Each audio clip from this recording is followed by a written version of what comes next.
Hello YouTube, j'espère que vous allez bien, que vous passez une bonne semaine, que vous faites des bonnes lectures comme d'habitude. Et ouais, j'ai changé un peu d'angle de vue, parce qu'en fait je suis debout.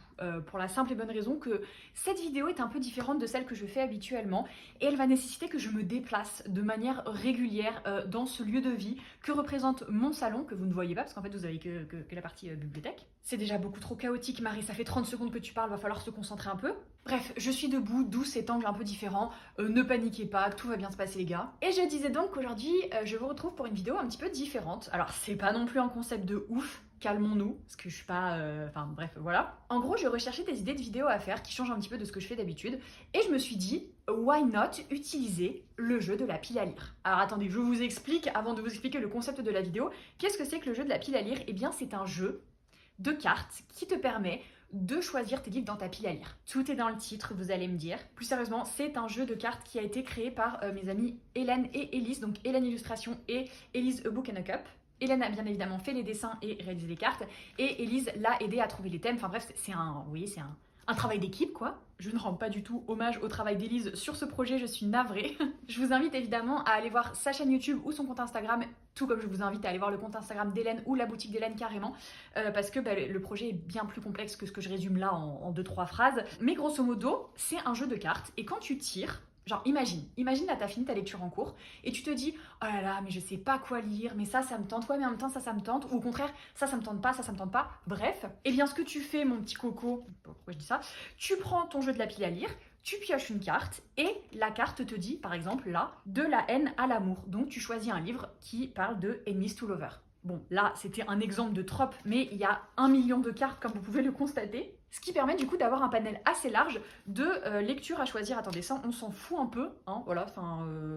Remarquez, je vais vous le mettre quand même, parce que c'est marqué plus de détails sur les règles variantes du jeu, sélection de livres, etc., etc. Donc, je sais pas si ça va marcher à travers un écran, Scannez le QR code si vous voulez plus d'informations. Mais dans tous les cas, je vous mettrai bien évidemment le lien vers le site, donc en fait vers le site d'Hélène, d'Élise et la boutique d'Hélène où vous pouvez vous procurer le jeu de la pile à lire. Et je ne doute pas qu'il y aura toutes les informations nécessaires directement là-bas. Revenons-en à nos moutons. Je disais donc qu'il y a énormément de thèmes, énormément de choses pour vous guider. Sachant qu'il y avait donc un jeu de base et que depuis les filles ont fait des extensions, c'est-à-dire qu'il y a l'extension romance avec justement les tropes comme la carte que je viens de tirer, ou je sais plus, voilà, je vais vous le dire clairement, je ne sais plus. Je crois que à ce jour, j'ai quasiment toutes les extensions, il me manque que la dernière qu'elles ont faite. Mais comme vous pouvez le constater, ça fait déjà un bon petit paquet de cartes et du coup ça me laisse déjà pas mal de possibilités pour me guider. Alors c'est vrai que moi j'ai tellement de services de presse et j'achète tellement de livres que, bref, ma pile à lire déborde, on le sait tous. Mais surtout en fait, j'ai jamais vraiment ce moment où je me dis je sais pas quoi lire. Par contre, ça m'arrive très régulièrement d'hésiter, en mode est-ce que j'ai plutôt envie de lire lui, est-ce que j'ai plutôt envie de lire lui. Ça c'est très fréquent. Et ça m'est du coup déjà arrivé de tirer une carte de ce jeu de la pile à lire pour que ça m'oriente un petit peu. Par exemple, une fois, j'hésitais entre 2 livres et j'ai tiré la carte découvrir un auteur, et du coup il y avait un des livres j'avais jamais lu l'auteur alors que l'autre si, du coup j'ai lu lui. Bon, vous avez compris le concept, voilà. Et ce que je vous propose aujourd'hui du coup c'est de tirer des cartes, donc je vais les tirer pour vous bien évidemment parce qu'à travers un écran c'est pas hyper pratique pour que vous le fassiez, mais je vais tirer des cartes totalement au hasard. Et du coup après je vais vous montrer un livre de ma bibliothèque qui correspond à ce thème, à cette carte. Le concept n'avait pas l'air foufou déjà quand je le disais dans ma tête, mais alors dit à voix haute c'est encore pire. Cette vidéo va-t-elle être la plus nulle qui ait jamais existé? Ça reste à voir. Je vous laisserai juge de ceci, mais je me suis dit que bon, déjà ça changeait un peu. Ça vous permettait de découvrir peut-être le jeu de la pile à lire, et puis ça permettait aussi de montrer des livres de ma bibliothèque un petit peu au hasard, sachant que je vais quand même essayer bien évidemment de pas vous montrer les mêmes livres que je montre à chaque fois. Ou un livre qui est sorti la semaine dernière et dont j'ai parlé dans mon haul. Enfin voilà, je vais essayer de sortir un peu des sentiers battus grâce à ce petit jeu. Avant de commencer quand même, je vous montre un petit peu plus en détail. Bon là j'ai pris la carte que j'ai piochée à l'instant pour pas en gaspiller entre guillemets une autre du paquet. Juste pour vous montrer du coup, je sais pas si je suis cadrée, là c'est le visuel de la carte. Le derrière du coup ressemble à ça, donc toutes les cartes ont à peu près la même couleur. Il y a des petites variantes en fonction du pack que vous avez choisi. Et il faut savoir que la base du jeu de la pile à lire c'est 32 cartes et ça arrive dans un petit paquet qui est comme ça. J'adore, je trouve ça beaucoup trop beau. Et bien évidemment, encore une fois, n'hésitez pas à aller voir sur le site d'Hélène pour avoir toutes les informations. Et je crois qu'Élise a aussi fait des vidéos utilisant le jeu de la pile à lire et expliquant comment l'utiliser, enfin bref, plus d'infos quoi. Et sur ce, sans plus tarder, je vais tirer une première carte. Je sais pas encore combien je vais en faire. Si je trouve que le concept est nul, j'en tirerai que genre 2 ou 3. Si je trouve que ça passe et que je m'amuse et que j'arrête de les faire tomber tout le temps là, j'en ferai peut-être 5 ou 6. Si vraiment je m'éclate comme une folle, j'en ferai une vingtaine. Non, je rigole, je vais pas en faire une vingtaine. En tout cas, la durée de cette vidéo risque de varier un petit peu, donc voilà. En attendant, je tire la première carte. Je tire vraiment au hasard. Je vous jure, je triche pas. Genre, c'est pas je tire une carte, elle m'inspire pas. Du coup, je coupe la vidéo et je vais en chercher une autre. Non, non, non. Là, je tire contemporain. Bah, je vous cache pas que c'est pas forcément ce qui m'attire le plus en ce moment. Mais c'est pas grave, on va trouver. On va trouver un roman contemporain dont j'ai envie de vous parler rapidos dans cette vidéo. Donc, restez connectés. Ok, j'en ai un. Sachant que j'ai volontairement éliminé toutes les romances, parce que techniquement toutes les romances, enfin quasiment toutes les romances que j'ai sont des contemporains, mais je me suis dit que bah c'était un petit peu trop facile. J'en ai trouvé un aussi qui est sorti il y a déjà un moment, et donc normalement un peu moins connu, j'ai envie de dire, ou en tout cas déjà un peu tombé dans les oubliettes des cerveaux des lecteurs qui ont une capacité de concentration qui peut être assez étendue, mais qui en fait oublie très vite les livres qui sont sortis il y a 3 mois. Bref, Marie, arrête de blablater comme ça. Pour le roman contemporain, j'ai donc choisi Fashion Victim de Juno Dawson qui est paru chez PKJ il y a genre au moins 3 ans ou 2. En tout cas, ça fait un moment. Au lieu de faire des spéculations, tu peux peut-être regarder la date de sortie. Ok, 2020, donc il y a 4 ans en fait. Juste pour info, Juno Dawson, c'est celle qui a écrit The Royal Coven qui vient de sortir aux éditions Calix et dont je vous ai parlé du coup dans des précédentes vidéos puisque je l'ai reçue dans une édition sublime quand je suis allée au Festival du Livre de Paris. C'est une de mes prochaines lectures au moment où je tourne cette vidéo, donc j'ai trop hâte de le découvrir puisque celui-ci avait été, j'allais dire un coup de cœur, mais en fait c'est plus un coup de poing. Vraiment un énorme coup de poing. C'est une lecture qui m'a marquée, qui m'a bouleversée et qui, je pense, mériterait d'être beaucoup plus connue, même si c'est pas une lecture facile. Fashion Victim, de quoi ça parle? Et bien comme l'indique très très bien le petit sous-titre ici, c'est MeToo dans le monde de la mode, puisqu'en fait on parle de Jana. Oui, je viens de vérifier comment s'appelait la protagoniste, parce que vous, vous doutez bien qu'un livre que j'ai lu en 2020, je me souviens pas du tout du nom des personnages, je m'en souviens déjà pas pour ma lecture que je viens de terminer. La lecture que je viens de terminer, il s'appelait Noah, et elle s'appelait... Mais c'est grave, je l'ai terminé littéralement genre il y a 5 heures et je me souviens déjà plus du nom de la protagoniste. Mackenzie, elle s'appelait Mackenzie. Ouh là là, fou, ouais, quand même.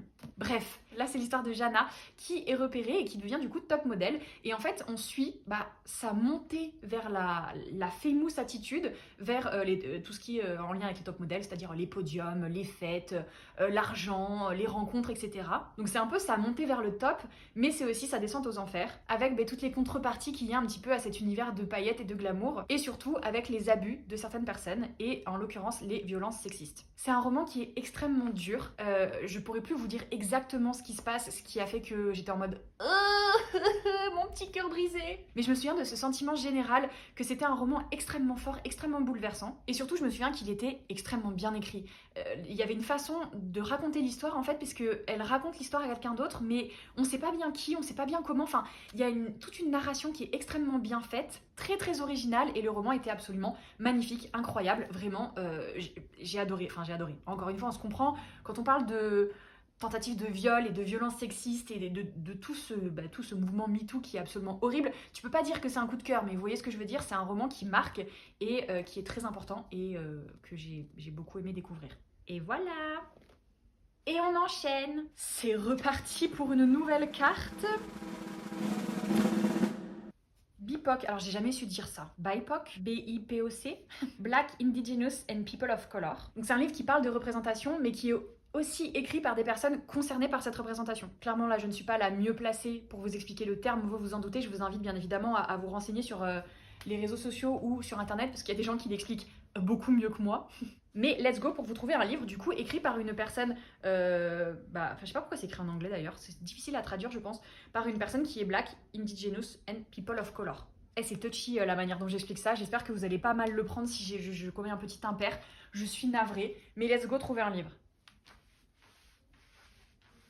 Bon, en vrai, j'en ai plusieurs. Je pensais au début à Tant que fleuriront les citronniers, que j'ai trop envie de remettre en avant parce que ce livre est absolument merveilleux, horrible, magnifique et horrible. Mais du coup, j'ai choisi quand même de parler de Une dose de rage, qui est aussi sorti aux éditions Nathan, mais celui-ci est sorti aussi il y a beaucoup plus longtemps. Voilà, le 3 février 2022, puisque c'est une épreuve non corrigée que j'ai ici, donc c'est pratique, la date est marquée dessus. Et je pense qu'il rentre dans cette catégorie puisque Angeline Boulet, qui est l'autrice, écrit à la fin justement que elle avait trop peu d'histoires écrites sur les autochtones par les autochtones, et du coup elle a écrit un livre sur ses communautés, enfin, sa communauté. Je suis désolée, encore une fois un peu maladroite dans mes termes, c'est pas le but bien évidemment. Et pareil, c'est un livre extrêmement touchant, extrêmement fort. Attention au trigger warning parce qu'il y a pas mal de sujets un peu touchy aussi. En gros, c'est un thriller, mais un thriller avec des messages extrêmement forts. Je vous lis le résumé pour être sûr de ne pas faire de bêtises dans les termes. En gros, c'est l'histoire de Donis qui, à 18 ans, vit sur la réserve Ojibwe. Ojibwe, oui, je pense que c'est comme ça qu'on dit, de Sault-Sainte-Marie dans le Michigan. Blanche par sa mère, autochtone par son père, elle n'a jamais vraiment trouvé sa place et rêve de se reconstruire ailleurs. Mais un soir de fin d'été, son monde s'écroule, sa meilleure amie est assassinée sous ses yeux. Et Jamie, le nouvel élève du lycée dont Donis s'était rapproché, lui révèle qu'il est agent fédéral sous couverture, chargé d'enquêter sur un trafic de drogue d'un genre nouveau. En quête de justice pour son ami et pour protéger sa communauté, Donis accepte de devenir indique du FBI et de plonger dans le mensonge pour mieux mettre à jour la vérité. Ça parle notamment d'addiction, de drogue, mais évidemment du coup de meurtre et de deuil. Ça parle d'appartenance, ça parle de pression sociale, ça parle de racisme. Ça réunit énormément de sujets extrêmement durs, extrêmement importants. Et ça a été une vraie claque, genre vraiment... Il y a des moments où tu te dis mais en fait on est des sombres merdes, on est tous des sombres merdes. Voilà, c'est tout. Je conclurai là-dessus parce que...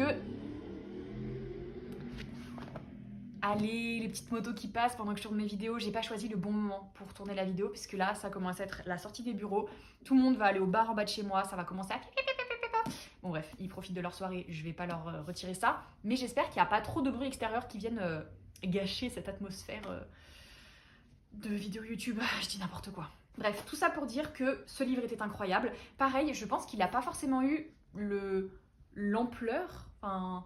l'accueil qu'il méritait. Si vous avez l'occasion de le lire, franchement, foncez, il est incroyable. Incroyablement dur, mais incroyable. Here we go again.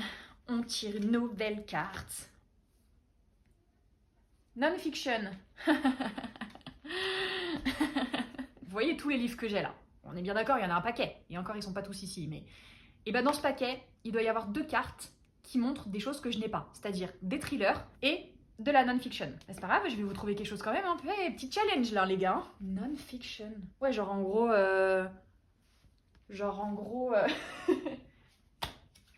genre un récit d'aventure. Genre un essai. Genre, moi je lis des essais, des récits d'aventure. Ou de la philo. Enfin, j'ai pas de philo, donc je sais pas pourquoi j'ai l'air aussi excitée par cette petite idée qui me vient. Non mais là, va falloir que j'aille chercher loin, je pense. Je suis toujours là, hein. Je suis toujours là, mais je tente. Non mais parce que j'ai des livres, genre j'ai des romans historiques, j'ai des choses inspirées de faits réels, mais ça rentre pas dans cette catégorie. J'ai de la poésie, ça compte la poésie? Bah je pense pas, hein. Ah bah attendez, c'est marqué là, manuel, biographie, essai, science, voyage, encyclopédie, documentaire. Pas de poésie du coup. Bah non, la poésie c'est de la fiction, Marie. Débile! Du coup, je crois que j'ai un truc, mais il est dans le meuble qui tient actuellement mon téléphone, donc j'ai peur que tout se casse la gueule. Je tente, ne bougez pas. Les gars, en bougeant mon meuble pour trouver les livres, j'ai fait tomber mon téléphone. Donc si l'angle a un petit peu changé, bah, c'est parce que mon téléphone s'est explosé au sol. Voilà. Mais du coup, j'ai quand même réussi à trouver non pas 1, non pas 2, mais 3 livres. 3 livres qui pourraient correspondre à de la non-fiction. Et vu que j'ai fait tomber mon téléphone pour ça, eh bien je vais quand même bien vous les présenter. Donc d'abord j'ai trouvé Nous sommes tous des féministes de Chimamanda Ngozi Adichie, qui est une pépite parce que c'est extrêmement intéressant, très très important à lire. En plus, comme vous pouvez le constater, ah ouais, j'avais fait des petites annotations, je suis vraiment une sauvage, j'étais une sauvage quand j'ai fait ça. Mais j'ai corné les pages des passages importants et en fait je me rends compte que la meuf elle a corné 3 pages à la suite. Donc en gros... tout le livre est important en fait concrètement. En gros c'est un discours qu'elle a fait et c'est bien évidemment un discours féministe, c'est un texte féministe. C'est hyper important à lire, c'est très très beau et c'est très important, voilà, je l'ai déjà dit. Et les 2 autres que j'ai trouvés sont dans ma pile à lire, donc je ne les ai pas encore lus, donc je vais pas vous en parler en détail, mais dans le même thème entre guillemets, il y a Bad Feminist de Roxane Gay. Je vais vous lire le résumé du coup parce que celui-ci je l'ai acheté en me disant j'ai trop hâte de le lire. Évidemment je ne l'ai toujours pas lu, ça doit faire 4 ans. C'est marqué: je préfère être mauvaise féministe que pas être féministe du tout. C'est une citation de Roxane Gay. Bad Feminist explore la politique contemporaine, la culture populaire, la sexualité, la race et l'histoire personnelle de Roxane Gay afin de soulager les multiples discriminations subies par les femmes. Bad Feminist rappelle que la défense de l'égalité des sexes ne dispense pas d'assumer ses contradictions. On peut s'épiler, chanter des chansons pop, être fan de télé-réalité et militer pour les droits historiquement aliénables des femmes. Bad Feminist marque le début d'un nouveau féminisme décomplexé et libérateur. Ça a l'air vraiment bien. Après celui-ci est quand même largement plus conséquent, donc je pense que c'est pour ça que je ne l'ai pas encore attaqué. Si vous l'avez lu, n'hésitez surtout pas à m'en parler. Et le dernier est aussi féministe parce qu'apparemment apparemment c'est un sujet qui me tient à cœur, je comprends pas pourquoi. Ça s'appelle Les grandes oubliées de l'histoire, pourquoi l'histoire a effacé les femmes, et c'est un livre de Titou Lecoq. Sachant... Eh mais j'en avais d'autres en fait. Je suis en train de me dire, j'ai ceux de Mona Chollet, j'ai réinventé l'amour et sorcière. Bon, bref, je pense à ça parce que c'est dans la même collection si je me trompe pas. Tout ça pour dire que celui-ci, j'ai lu des passages et en fait, comme l'indique très bien son nom, il reprend du coup l'histoire en remettant en avant des femmes qui ont à un moment fait des choses importantes et en fait l'impact que les femmes ont pu avoir sur la société, impact qui a totalement été dénigré quelle que soit l'époque, mais qui néanmoins est hyper important pour la société et la construction qu'on a aujourd'hui. Pas très clair et encore moins vendeur, mais grosso modo c'est le but de ce livre. Et Titou Lecoq, elle a une manière de parler qui est toujours assez drôle et en même temps bien percutante. Donc j'avais pas tout lu, mais ce que j'avais lu, j'avais kiffé. Et j'ai hâte de le poursuivre maintenant que j'y pense. Il était tout au fond de ma pile à lire, derrière 4 autres bouquins exactement comme Bad Féministe. Donc je me dis peut-être que c'est l'occasion de le remettre un peu sur le devant de la scène de ma pile à lire. Oui, ma pile à lire mérite une scène à elle toute seule tellement elle est étendue. Enchaînons. Ce qui serait cool, c'est que je ne tombe pas sur la carte thriller parce que là, ça va être très compliqué. Encore que je peux en trouver, je pense, des thrillers ados, mais c'est pas ce que je préfère, quoi. C'est thriller, c'est ça. Ah non, je vois un chapeau de sorcière. Sorcière. Et être pratiquant la magie. Ça va. Ça, je pense que j'ai de quoi faire. Le plus dur, finalement, ça va être d'en sélectionner qu'un seul. Sorcière. Alors déjà, moi, Grisha, pour moi, c'est des sorcières. Mais bon, je sais pas si ça compte vraiment. Et je ne vais pas vous parler de la Société très secrète des sorcières extraordinaires, même si j'en meurs d'envie, parce que c'est un titre dont j'ai déjà beaucoup trop parlé sur cette chaîne. Donc, je vais vous trouver autre chose. Dit-elle, en regardant avec insistance la Société très secrète des sorcières extraordinaires. Non, pas aujourd'hui. Pareil, je pourrais vous parler de Un baiser maudit et de Mon ex et autres malédictions. Vous savez ceux-là. Mais je vous en ai trop parlé aussi, vous allez être saoulés à force que je vous parle toujours des mêmes livres là. Eh, c'est dingue ça. Tu vas pas me dire que j'ai pas de livre avec les sorcières. Je crois que j'en ai un. Enfin, j'en ai forcément un, et j'en ai forcément plus d'un. Mais un là qui me pop à l'esprit, attendez. Du coup, j'ai choisi de parler de 2 livres, parce que même quand c'est moi qui fais les règles, j'aime trop tricher. Le premier qui est dans ma pile à lire, donc je vais pas vous en parler très longtemps puisque je ne l'ai pas lu, c'est Akata Witch de Nnedi Okorafor. C'est un livre qui est sorti il y a aussi très longtemps aux éditions École des loisirs, enfin Medium Plus du coup, et qui me tentait de ouf. La preuve, il est dans ma pile à lire. Et je l'ai pas lu. Mais je crois, alors vu le nom, j'ai envie de dire, on est plutôt bien parti. Je vous lis les résumés, je crois qu'il colle avec cette carte. Mon nom est Sunny Nwazwe et je perturbe les gens. Je suis nigériane de sang, américaine de naissance et albinos de peau. Contrairement au reste de ma famille, j'ai des cheveux jaune paille, la peau couleur lait tourné et des yeux noisettes. Être albinos fait du soleil mon ennemi. Ma peau brûle tellement vite que j'ai parfois l'impression d'être inflammable. C'est pour ça que je n'ai jamais pu jouer au foot alors que je suis douée. Je ne pouvais le faire que la nuit. Bien sûr, tout ça c'était avant cette fameuse après-midi avec Chichi et Orlou, quand tout a changé. Maintenant que je regarde en arrière, je vois bien qu'il y avait eu des signes avant-coureurs. Ce n'est pas comme si des choses bizarres ne m'étaient jamais arrivées. Rien n'aurait pourtant pu me préparer à ma véritable nature de léopard. Être un léopard, c'est posséder d'immenses pouvoirs. Si j'avais su en les acceptant qu'il me faudrait sauver le monde, j'y aurais peut-être réfléchi à 2 fois. Mais ce que j'ignorais alors, c'est que je ne pouvais pas empêcher mon destin de s'accomplir. Bon, le résumé dit pas clairement sorcière, mais le titre si, donc pour moi, c'est validé dans cette catégorie. Et le deuxième dont j'ai choisi de vous parler, c'est bien évidemment Magie et Sentiments, puisque là, on est clairement dans cette ambiance magie et sorcellerie. En gros, c'est Orgueil et Préjugés mélangés avec Bridgerton à la sauce full magie. Il faut imaginer qu'au moment de la guerre des 2 roses en Angleterre, les 2 familles qui s'affrontaient se sont affrontées, sauf qu'au lieu qu'il y en ait une qui fasse et qui soit morte, eh bien elle est partie s'installer sur la Lune. Et du coup, depuis, il y a l'Angleterre et l'Angle Lune, donc 2 royaumes qui sont restés un peu à distance jusqu'au moment où ils décident de renouer les liens.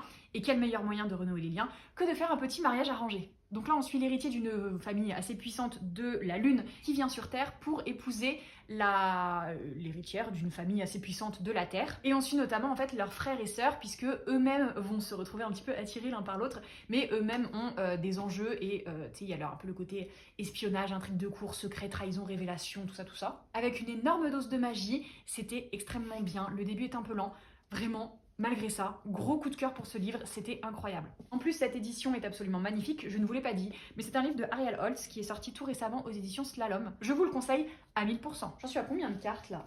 1, 2, 3, 4. Allez, j'en fais encore une ou 2. On va voir. Selon ce que je pioche là, je m'arrête ou je continue. Alors attention, pas la pression, mais... Qu'est-ce que c'est? J'essaie de voir le dessin un peu à travers. Romantaisie. N'en dites pas plus. Non, sans rire, la moitié des livres pourraient correspondre à ce thème. Paradoxalement, c'est encore plus difficile de trouver un livre quand t'as beaucoup de choix que quand t'as pas le choix. Ça ne veut rien dire cette phrase. En vrai, oserais-je abuser? Je pense que je vais oser. Let's go. Divine Rivals. Comment ça s'appelle en français? Divine Rivalité. Oui, parce que maintenant j'ai les 2 éditions.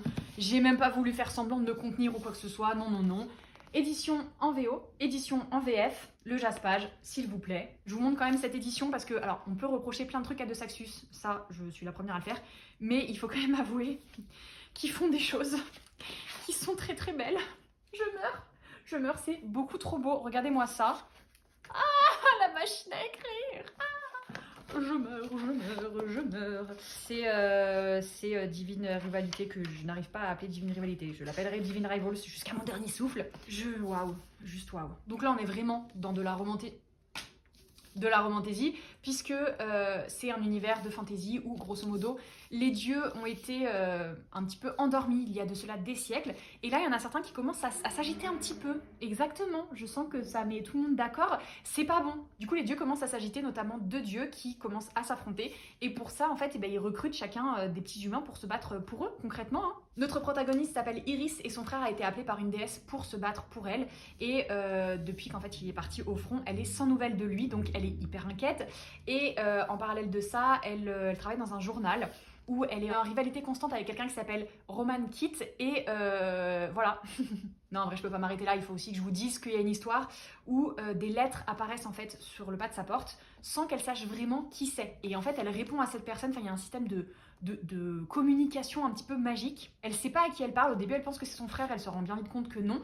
Et progressivement, nous, on comprend à qui elle parle. Et du coup, ça rend tout ça beaucoup plus savoureux. Et puis, bien évidemment, ça c'est que la première partie du roman. Ça va beaucoup plus loin. Mais c'est donc un univers de fantasy puisqu'il y a de la magie, des dieux, une histoire de combat et des enjeux politiques assez forts. Mais il y a surtout une romance qui est à se rouler par terre. Juste pour vous le rappeler, moi je l'ai lu en septembre, je ne m'en suis toujours pas remise. Je m'en suis tellement pas remise que j'ai le tome 2 dans ma pile à lire et que j'ose pas le lire. J'ose pas le lire parce que ça a été un tel coup de cœur celui-ci que j'ai peur que l'autre ne soit pas à la hauteur. Ce qui est débile parce que tout le monde l'a kiffé, le 2 aussi. Mais je veux pas en fait, je veux pas les quitter, je veux pas terminer cette histoire. Bref, romantaisie incroyable.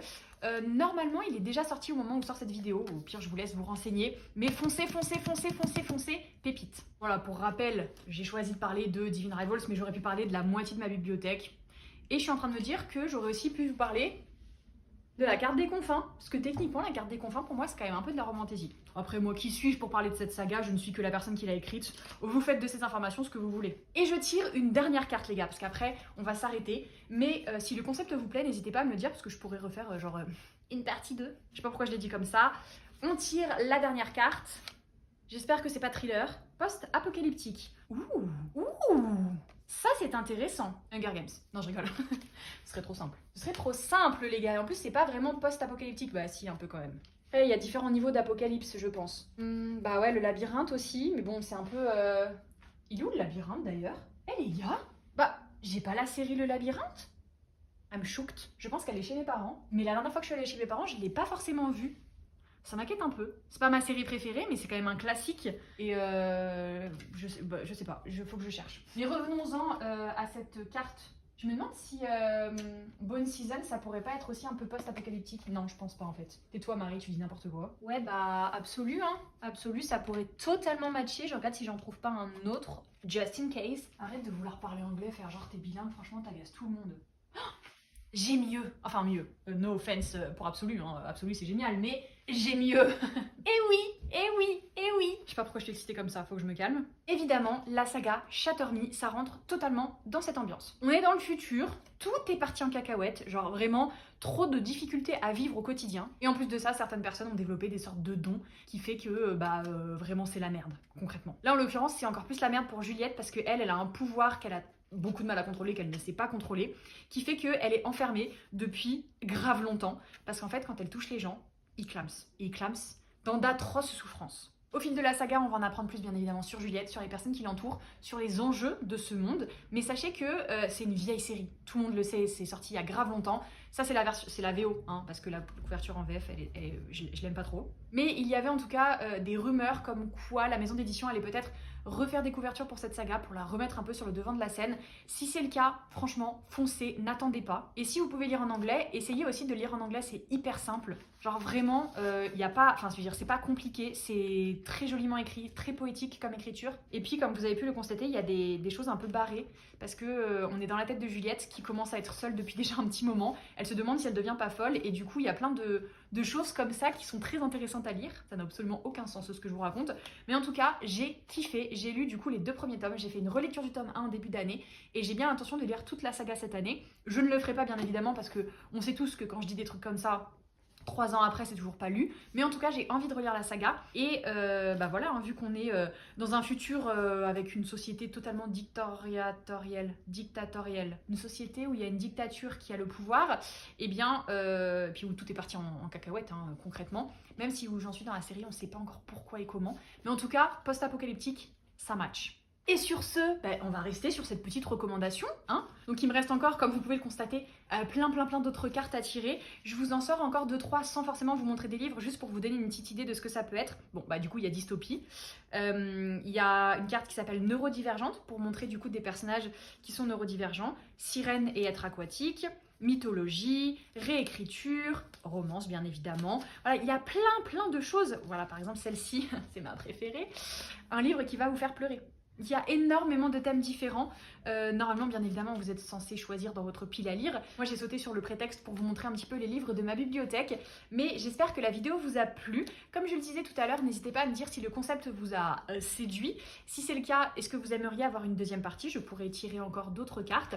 N'hésitez pas à me dire tout ça en commentaire. Comme d'habitude, n'hésitez pas aussi à me dire si un des livres dont j'ai parlé vous tente, si vous en avez lu un, etc., à papoter. Si vous êtes trop timide pour commenter, je vous laisse mettre des cartes. Je sais pas s'il y en a en fait. Trouvez, votre mission aujourd'hui, c'est de trouver un emoji qui ressemble à des cartes, que ce soit un jeu de cartes ou juste une carte. Et si vraiment il n'y a pas de carte, mettez genre la carte de CB. Que ça, je suis sûre qu'il y a un emoji pour montrer une carte CB. Donc, faites ça. Mettez un emoji en rapport avec les cartes pour célébrer les cartes du jeu de la pile à lire qui, je le répète, je le rappelle, ont été inventées et créées par Hélène Illustration et Elise Book and a Cup. Encore une fois, toutes les informations sur ce jeu et sur ses créatrices seront dans la barre d'infos, la barre de description, je sais plus comment on dit, mais par là-bas quoi. Comme d'habitude aussi, si la vidéo vous a plu, n'hésitez pas à mettre un like, à vous abonner, à lâcher un petit commentaire, à activer les notifications sur ma chaîne. Et je vous dis à très vite pour une prochaine vidéo. Bye!